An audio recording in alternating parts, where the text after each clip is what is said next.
Hey guys, in this video I am going to show you how you can make a smooth velocity in CapCut.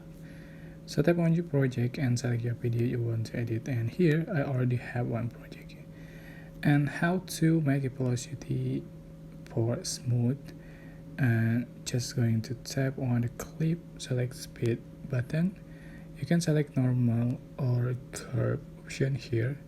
For instance, if you select normal, you can swipe to the left or slower and make it smoother. Just tap on make it smoother option button, and then just going to tap on faster process or better quality. So select this one you like, or you can select speed and curve. Select this template for the velocity and just click edit and make it smoother option. Just tap on it.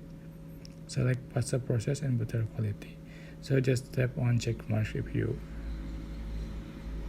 want to edit this. So you go. That's how to smooth velocity edit on CapCut. I hope this tutorial was helpful for you guys. Don't forget to click like, comment, share, and also subscribe. Thank you so much for watching.